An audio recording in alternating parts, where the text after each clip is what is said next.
कृष्णा और मैं आपको पढ़ाने वाला हूँ accounting for partnership firms. Chapter first रहेगा आपका, क्लास 12th रहेगी, ठीक है।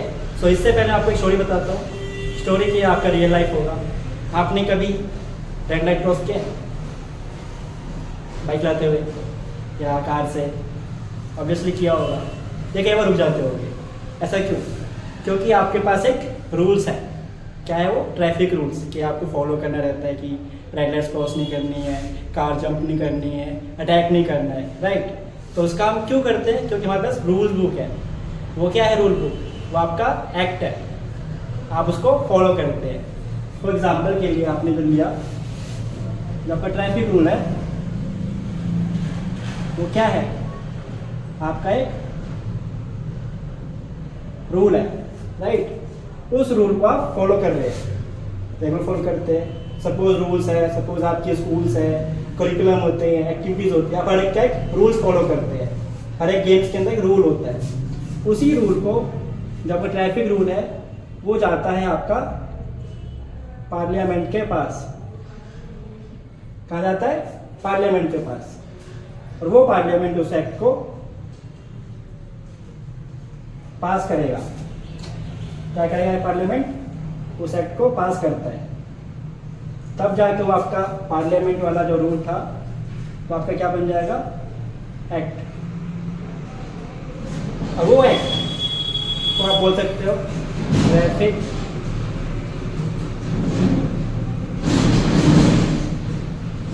Rule act. क्या बोलेंगे उसको? Traffic rule act. सेम इसी सिनेरियो में हम बात करने वाले हैं अपना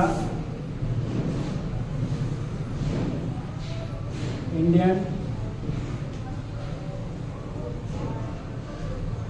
पार्टनरशिप एक्ट, ठीक है। ये भी एक एक्ट है। सेम इसी प्रोसेस में जो आपको रूल जो होगा, आपके पास जो भी बुक्स होंगी जो आप जो पढ़ रहे हैं, वो पहले एक रूल था, पहले कुछ गाइडलाइंस थी। उसको आपने क्या किया? पार्लियामेंट में पास किया।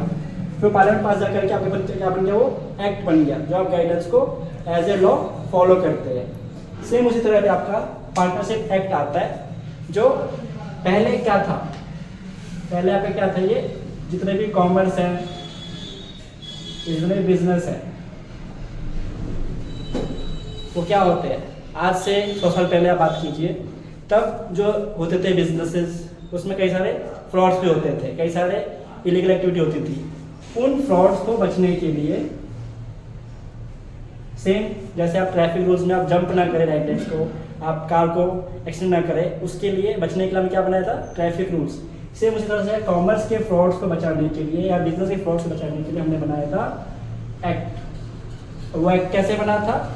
वो एक्ट बना था आपका पार्लियामेंट से पास होके। तो वो जो एक्ट था, स्टार्टिंग वो एक्ट था हमारा इंडियन कॉन्ट्रैक्ट एक्ट 1872। जो एक्ट है ये 1872 के ईयर्स में ये हमारा एक्ट पास हुआ। उस एक्ट के अकॉर्डिंग क्या कहा जाता है? जितने भी बिजनेस होते हैं हमारे इंडिया में, उस बिजनेस के रूल्स एंड गाइडलाइन जो है वो हमें इस एक्ट के अकॉर्डिंग फॉलो करना है, ठीक है। उसके ठीक कुछ ईयर के बाद इसी बुक में से सेल ऑफ गुड्स एक्ट निकल के आता है ईयर 1930 में, ठीक है। मतलब वो चीज़ें थी वो पहले से इस पार्ट में था, बट उसको सेपरेट करने के लिए उन्होंने क्या किया? सेल ऑफ गुड्स के पास, मतलब जितनी चीज़ हम बेचते हैं उसके रिलेटेड जो भी एक्ट है, जो भी लॉ है, उसको हमने क्या किया? सेपरेट कर दिया। उस एक्ट को हमने क्या बोला? Sale of goods act. आगे इसी एक्ट के बाद एक नया एक्ट आया, उसे बोलते हैं आपका इंडियन पार्टनरशिप एक्ट।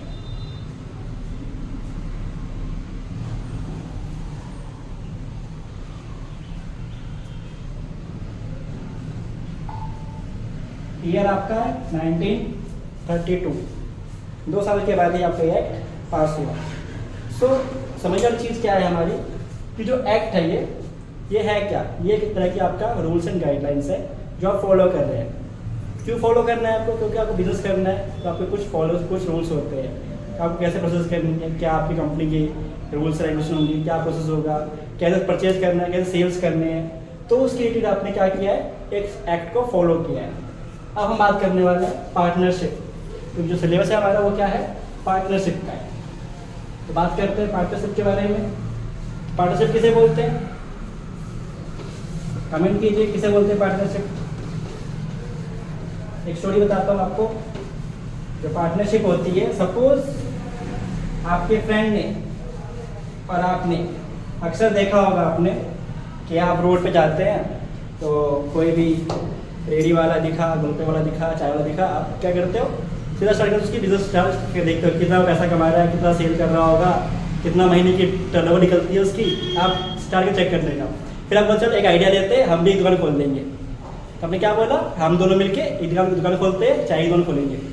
उस चाय की दुकान खोलने के लिए क्या बोला कि मैं, सपोज एक अजय है, एक विनोद है, उन दोनों फ्रेंड्स ने क्या बोला कि एक हम शॉप खोलेंगे जिसमें वो दोनों क्या होंगे, पार्टनर।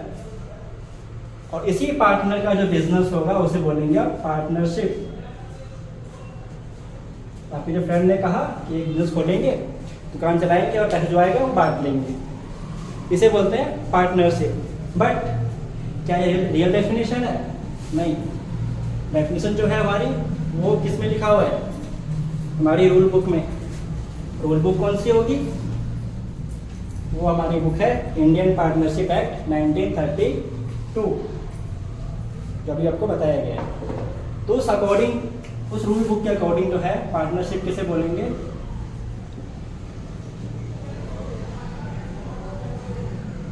ध्यान समझना, ये डेफिनेशन आपके पेपर में अच्छे से आता है और ये आपके बाय वर्ड आपको लिखना है, कोई वर्ड चेंज होना चाहिए।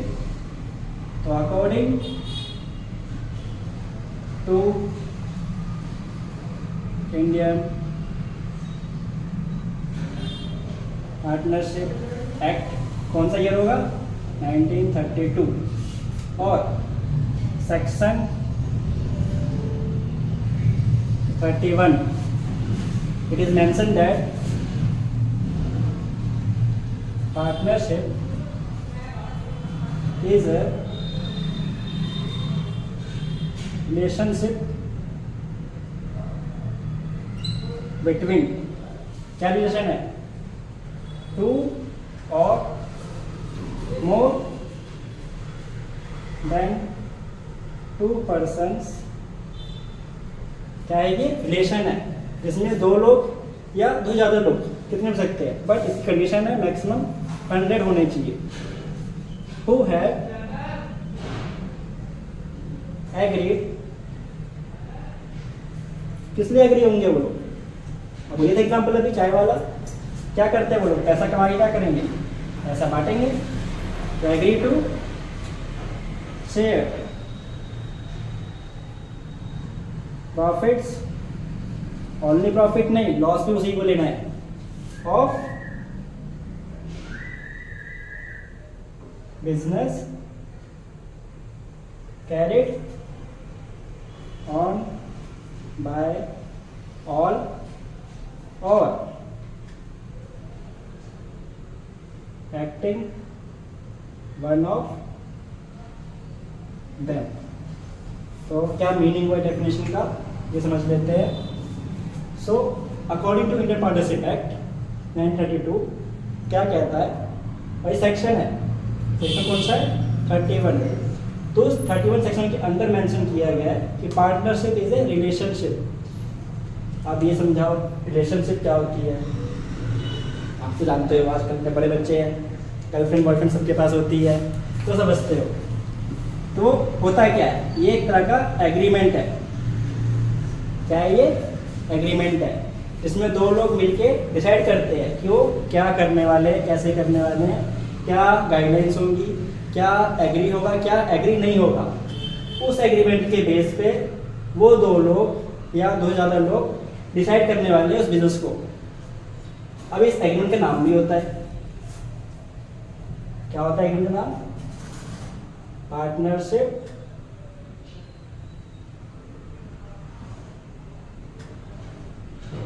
डीड। क्या बोलते हैं उसको, पार्टनरशिप डीड, उस एग्रीमेंट को बोलते हैं, जो किसके बीच में है, बिटवीन टू और मोर देन 2। अब यहाँ बात हो रही है 2 और मोर देन 2। तो अकॉर्डिंग टू आपका जो एक्ट है वो 2 से 100 होना चाहिए, 2 to 100 जाना चाहिए। बट इस स्पेशल केस के अंदर उसको 2 to 50 भी कर सकते हैं। तो बताता हूँ 2 to 100, 2 to 50 क्या होगा। 2 to 100 मतलब कुछ बिजनेस ऐसे होंगे, ये जनरली ऐसे बिजनेस होंगे जिसमें मैक्सिमम 100 लोग रह सकते हैं। ऐसे बिजनेस जैसे आपका मैन्युफैक्चरिंग है, आपका कंस्ट्रक्शन है, या आपका जो भी बिजनेस जिसमें फाइनेंस रिलेटेड चीज़ें नहीं है, वहाँ आपके 100 लोग हो सकते हैं जो पार्टनरशिप में हो। बट अगर ऐसा बिजनेस है जहाँ पे बैंकिंग है, जहाँ पे पैसे का लेन देन ज़्यादा है, इंश्योरेंस है, इन्वेस्टमेंट है, इन चीज़ों में आपका जो बिजनेस होगा वहाँ पे पार्टनरशिप में मैक्स टू मैक्स 50 ही होने चाहिए। कितने होने चाहिए? मैक्स टू मैक्स 50 होने चाहिए। आगे बात करते हैं। अब बात हो रही है पर्सन्स। तो समझाता हूँ पर्सन्स किसे बोलते हैं। पर्सन मतलब ये नहीं कि इंसान की कैटेगरी होती है, कौन सा इंसान होना चाहिए। Who have agreed to share profits and losses of business. यहाँ पे कंडीशन मीन क्या है कि वो जो पर्सन है, जो पार्टनर है, वो प्रॉफिट शेयर करना ज़रूरी है। ऐसा नहीं है कि आपका जो बिजनेस है आपने स्टार्ट किया, आपके फ्रेंड ने बोला चल कल जाते हैं बैंक लूट के आते हैं, पैसा मिलेगा घर लेके जाएंगे। उसने क्या किया? बैंक लूटा, पैसे आए, उसी को मार दिया, अब सारा पैसा रख लिया। तो क्या वो पार्टनरशिप है? नहीं, क्योंकि प्रॉफिट जो था वो शेयर नहीं हुआ। प्रॉफिट आपका सारे पार्टनर के बीच में शेयर होना जरूरी है। अब किसका प्रॉफिट? प्रॉफिट किसका? उस बिजनेस का। तो बात करता हूँ मैं उस बिजनेस को क्या बोलेंगे, कैसा बिजनेस होना चाहिए। क्या कोई बिजनेस होना चाहिए? कोई सा भी, मतलब कोई सा भी नहीं होना चाहिए। ऐसा बिजनेस जो अकॉर्डिंग टू कोड वेरीफाइड हो, लीगल हो, और जो आप काम करो वेरीफाइड हो, सारे डॉक्यूमेंट्स कंप्लीट हो, उस बिजनेस के आपको प्रॉफिट को शेयर करना है और लॉसेस को एग्री करना है। आगे बात करते हैं। जो बिजनेस होगा वो कैरिड ऑन बाय ऑल और एनी ऑफ देम। जरूरी नहीं है कि सारा बिजनेस जो है वो सारा एक ही पर्सन ऑपरेट करे। इसमें हो सकता है कि सारे लोग अवेलेबल ना हो। ऐसा भी सकता है कि बिजनेस आपका ऐसा है जिसमें एक पर्सन इंडिया में, एक पर्सन ऑस्ट्रेलिया में, एक पर्सन मलेशिया रहता है। 3 लोग एक जगह पे नहीं बैठ सकते, 3 लोग एक जगह आ नहीं सकते हैं। तो क्या होगा? एक पर्सन कर रहा होगा काम और 2 पर्सन लोग उसको ऑपरेट कर रहे हैं, गाइड कर रहे हैं कैसे करना है। तो इसे लिखा गया है कैरी ऑन बाय ऑल, या सारे लोग काम कर रहे हो, या any one of them acting for all, मतलब ऐसा पर्सन हो जो सबके पूछ के, सब समझ के वो काम कर रहा होगा, उसे कह सकते हैं any of them acting for all. अब मैं बात करने वाला हूँ कि पर्सन किसे बोलेंगे, कि कौन सा पर्सन जो है पार्टनर में आ सकता है, कौन सा पर्सन पार्टनर में या आपकी पार्टनरशिप में नहीं है। पर्सन्स, तो इसके लिए एक कॉमन सेंस की बात है। इंसान कैसा होना चाहिए? तो आपका इंसान जो है वो पहला बार मेजर होना चाहिए। अब मेजर मतलब क्या समझ लो? मेजर कोई आर्मी का पर्सन नहीं होना चाहिए। मेजर मतलब 18+ होना चाहिए, ताकि आप eligible to vote, eligible to sign any agreement होना चाहिए। सेकंड, जो पर्सन होगा वो साउंड माइंड का होना चाहिए। साउंड माइंड किसे बोलते हैं? वो इंसान जो दिमागी हालत पे ठीक है, वो डिसीजन लेने के लायक है। ऐसा नहीं कि कोई पागल खड़े उठा के लिया बच्चे को और वो काम कर रहा है, नहीं कर सकता, वो डिसीजन नहीं ले सकता। वो कुछ भी चीज़ पूछेगा तो आपका जिम्मेदारी होगी उसने क्या किया, कैसे किया। थर्ड जो होगा वो पर्सन वेरीफाइड होना चाहिए। ऐसा नहीं आपने किसी आतंकवादी बुला के अपने पार्टनरशिप में रख लिया, उसके डॉक्यूमेंट्स पूरे नहीं होंगे, और अगर कहीं मिला आपको तो आप भी जेल में जाओगे। फोर्थ जो पर्सन होगा वो वेरीफाइड बाय कोर्ट या फिर नॉट डिस्कार्डेड बाय कोर्ट। इसका मतलब क्या हुआ कि जब ये पर्सन होगा वो सुप्रीम कोर्ट, हाई कोर्ट की तरफ से वेरीफाइड हो। ऐसा नहीं है वो पर्सन के पास क्रिमिनल रिकॉर्ड्स हैं, उसने कोई मर्डर कर रखा है, दो तीन केस चल रहे हैं उसके पास, और वो पर्सन आपकी पार्टनरशिप में आ गया, तो वो पर्सन पार्टनर नहीं है। आपका क्रिमिनल है, आपको जेल भेजना होगा।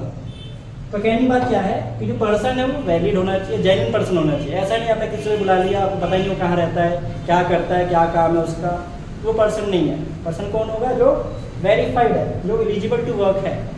किसी भी कंपनी आप जॉब करते हो तो वहाँ भी आपका बैकग्राउंड चेक होता है, अभी आपका प्रोफाइल चेक होती है कि आप कौन है, कैसे है। तो सेम इस तरह से एक पार्टनरशिप में भी आपकी कंडीशंस फुलफिल होनी चाहिए। जो फुलफिल क्या होनी चाहिए? मेजर होना चाहिए। मतलब छोटा बच्चा है, कोई 18+ है, वो नहीं होगा पार्टनर।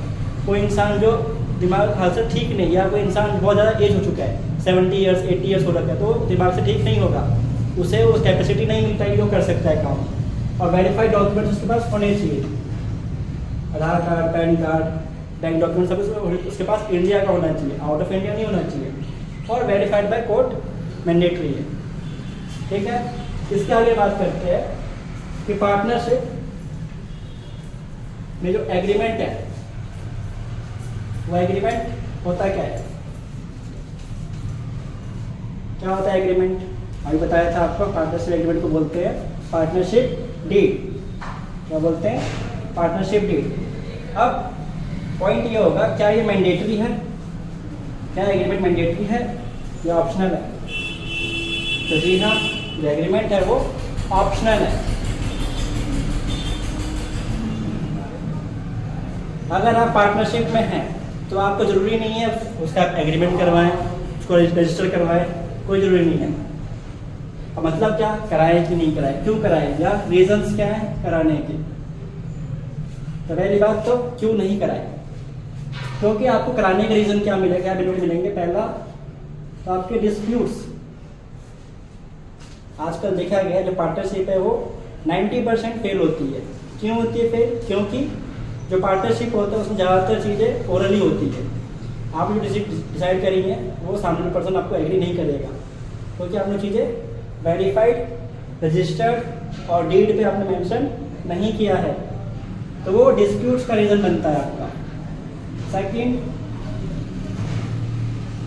शेयर इन प्रॉफिट या लॉसेस इज नॉट डिफाइंड। अगर प्रॉफिट लॉस का हिस्सा है वो डिफाइंड नहीं है, आप कितना प्रॉफिट लेने वाले हो, क्या लेने वाले हो, आपको पता नहीं है। थर्ड, आपका जो है मैनेजमेंट इशू आएगा आपको। और आपको कोई फ्रेंड बोलता है, आपका जो पार्टनर बोलता है कि मुझे ये चीज़ करना है, ये नहीं करना है, तो वो अगर बोलेगा नहीं कर सकते, तो आप उसको मना नहीं कर सकते, क्योंकि आपने कहीं लिखा नहीं है। तो कहाँ लिखा हुआ है मुझे ये मिलेगा, नहीं मिलेगा। तो वो बोलेगा कि मुझे सैलरी चाहिए, तो सैलरी आप कैसे दोगे, जस्टिफाई कैसे करोगे कि कहीं मेंशन है? नहीं मेंशन है, आपने एग्रीमेंट तो किया ही नहीं था, तो वो आपको उस बेस पे आप कुछ कह नहीं सकते। फोर्थ मेजर पार्ट क्या है? कोर्ट का ये एविडेंस बनता है। इन फ्यूचर कभी भी आपके पार्टनर के बीच में कोई भी डिस्प्यूट इतना बड़ा हुआ कि आपको केस करना पड़ा उस पार्टनर के ऊपर, तो आपसे कोर्ट पूछेगा कि आपके पास एविडेंस है। अब इसका मानिएगा आपका डीड, एग्रीमेंट किया था आपने, आप बोलोगे नहीं किया, नहीं किया तो कुछ नहीं कर सकते बोलोगे, आपका केस है, आप समझो आपका लॉस है, ठीक है। लेकिन मेजर लोग करवाते ही नहीं है, क्योंकि जो डीड है आपका वो दो फॉर्म में है, रिटर्न और रिटर्न वालों को ही डीड बोलते हैं ना। ओरली आप जो भी चीज़ डिसाइड करो, कौन पूछ रहा है, कौन देखने आ रहा है, नहीं आ रहा है, करेक्ट। बट ओरली भी डीड चलती हैं, ओरली भी आपकी पार्टनरशिप वर्क करती है। तो आप पूछेंगे ओरली कैसे करेगी, डिस्प्यूट होगा तो सॉल्व कौन करेगा? तो इसी के लिए हमारा क्या बनाया गया है? एक्ट, जो हमने स्टार्टिंग में बात की थी। क्या बोलते हैं एक्ट का नाम? इंडियन पार्टनरशिप एक्ट 1932, जो आपका ओरली के केस में वर्क करता है। आप पूछेंगे ओरली में कैसे वर्क करेगा? सपोज अगर आपके पार्टनर ने आपको बोला कि मुझे प्रॉफिट 10% चाहिए, 80% मुझे चाहिए, तो क्या आप देंगे उसको? अगर एग्रीमेंट मेंशन है तो आप देंगे, अगर नहीं है तो दे सकते हैं, नहीं दे सकते ना। इसके लिए कि जो डिस्प्यूट होगा आपके पार्टनर को लड़ेगा आपसे, तो नहीं मुझे चाहिए, कुछ भी करो चाहिए मुझे, तो इसी के लिए आपको जो बनाया गया है provisions as per Indian partnership act कुछ बनाए गए प्रोविजंस जो मैं आपको बताता हूँ case by case. First case profit का। सपोज वही आपके दो फ्रेंड हैं, अमित और विनोद। उन्होंने क्या खोली थी? चाय की दुकान। अब चाय की दुकान तो बड़ी हो गई, दुकान बड़ी हो गई, प्रॉफिट आ रहा है। अब उस प्रॉफिट को बोल रहे पार्टनर्स, इन्होंने जो एग्रीमेंट था वो उन्हें ऑलरेडी कर दिया, कोई डेट नहीं है, कोई एग्रीमेंट नहीं है। अब बात है डिस्प्यूट्स का। अब पार्टनर जो बी है वो कह रहा है कि मैं ज़्यादा काम करता हूँ, मैं रोज़ सुबह सुबह 6 बजे आता हूँ और शाम तक 8-10 बजे में काम कर रहा हूँ, तुम तो महीने में एक दिन आते हो देखने के लिए, तो मुझे अलग से प्रॉफिट एक्स्ट्रा दो। वो बोलता है मुझे 70% 30% का रेशियो दो। अमित को 30% और विनोद को 70%। तो क्या ऐसा होगा? Answer is no. प्रॉफिट जो होगा आपको इक्वल मिलेगा अगर एग्रीमेंट नहीं है तो। चाहे आप कुछ भी कर लो, कितना भी काम कर लो, कुछ नहीं मिलेगा। सेकंड बात आती है सैलरी की। तो विनोद कहता है चल ठीक है, प्रॉफिट मत दे, सैलरी दे दे मुझे अलग से 50,000 मंथली का सैलरी दो मुझे, मैं ज़्यादा काम करता हूँ। तो क्या सैलरी मिलेगा? आंसर इज नो, सैलरी भी नहीं मिलेगा। ऐसा क्यों? इतना अन्याय के साथ क्यों हो रहा है विनोद के साथ? क्योंकि उसने एग्रीमेंट नहीं किया था। गलती उसकी यही है। अगर एग्रीमेंट कर लेता तो सारा काम हो जाता उसका। अब दूसरा केस आता है आपका कि अगर वो बोलता चल ठीक है सैलरी मत दे, मैंने पैसा बहुत इन्वेस्ट किया तेरे बिजनेस के अंदर, तो मुझे उस पैसे पे इंटरेस्ट का कैपिटल दे दे, मुझे उस कैपिटल पे interest they they, interest on capital. Suppose Amit ने किए 10 लाख इन्वेस्ट, इसने किए 50 लाख। अब कह रहा है कि मैंने पैसा इन्वेस्ट किया है, काम भी नहीं करता हूँ, सैलरी भी नहीं देता है मुझे, प्रॉफिट देता है, चाहिए क्या? तो कहता है इंटरेस्ट देते मुझे, इंटरेस्ट ऑन कैपिटल। तो मजे की बात ये है उसको ये भी नहीं मिलेगा, उसको कुछ नहीं मिलेगा, इंटरेस्ट कैपिटल भी नहीं मिलेगा, क्योंकि उसने एग्रीमेंट नहीं किया। सबसे बड़ी गलती उसने यही करी है। उसको इंटरेस्ट भी नहीं मिलेगा। अगर उसने कुछ बोला और अगर अमित कहता है कि ठीक है उसको इंटरेस्ट नहीं मिला, विनोद ने क्या करा? भाई इंटरेस्ट नहीं मिला, ठीक है तो मैं पैसा लेके गया हूँ ना, वापस ले जाता अपने घर पे। 50 लाख थे, उसने बोला चल ठीक है मैं विड्रॉ कर रहा हूँ अपना 50 लाख सारे के सारे, वापस कर लेता हूँ पैसे। तो अब अमित कह रहा है पैसे ऐसे ले जाना अलाउड नहीं है, इसके ऊपर मैं इंटरेस्ट चार्ज करूँगा। उसे बोलते हैं इंटरेस्ट ऑन ड्रॉइंग। तो क्या यहाँ पे अमित सही हुआ? नहीं। अब अमित भी फेल हो गया, अब वो भी नहीं कर सकता, इंटरेस्ट ऑन ड्रॉइंग भी अलाउड नहीं है।